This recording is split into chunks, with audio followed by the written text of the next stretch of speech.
مومنو، یہ نہ سمجھنا کہ یہ ظالم جو کام کر رہے ہیں اللہ ان سے بے خبر ہے۔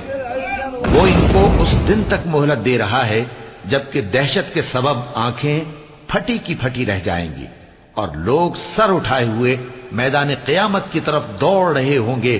ان کی نگاہیں خود اپنی طرف لوٹ نہ سکیں گی اور ان کے دل مارے خوف کے ہوا ہو رہے ہوں گے۔ بلکہ یہ تو قیامت ہی کو جھٹلاتی ہیں، اور ہم نے قیامت کے جھٹلانے والوں کے لیے دوزخ تیار کر رکھی ہے۔ جس وقت وہ ان کو دور سے دیکھے گی تو غضبناک ہو رہی ہوگی، اور یہ اس کے جوش غضب اور چیخنے چلانے کو سنیں گے۔ اور جب یہ دوزخ کی کسی تنگ جگہ میں زنجیروں میں جکڑ کر ڈالے جائیں گے تو وہاں موت کو پکاریں گے۔ آج ایک ہی موت کو نہ پکارو، اور بہت سی موتوں کو پکارو۔ پوچھو کہ یہ بہتر ہے یا ہمیشہ کی جنت جس کا پرہیزگاروں سے وعدہ ہے؟ یہ ان کے اعمال کا بدلہ اور رہنے کا ٹھکانہ ہوگا۔ وہاں جو چاہیں گے ان کے لیے میسر ہوگا، ہمیشہ اس میں رہیں گے۔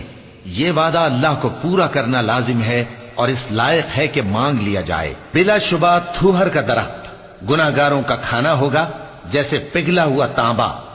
وہ تھوہر پیٹوں میں اس طرح کھولے گا جس طرح گرم پانی کھولتا ہے۔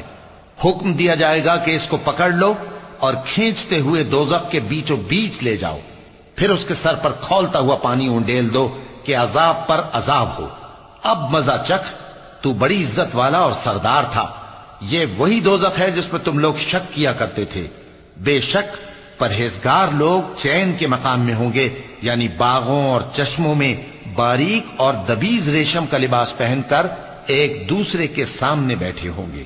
وہاں اس طرح کا حال ہوگا، اور ہم بڑی بڑی آنکھوں والی حوروں کو ان کی بیویاں بنا دیں گے۔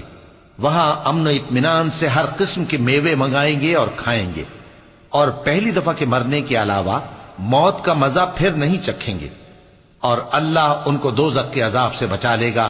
جس دن کافر دوزخ کے سامنے کیے جائیں گے تو کہا جائے گا کہ تم اپنی دنیا کی زندگی میں لذتیں حاصل کر چکے اور ان سے لطف اندوز ہو چکے، سو آج تم کو ذلت کا عذاب دیا جاتا ہے۔ یہ اس کی سزا ہے کہ تم زمین میں ناحق غرور کیا کرتے تھے، اور اس کی کہ بدکرداری کرتے تھے۔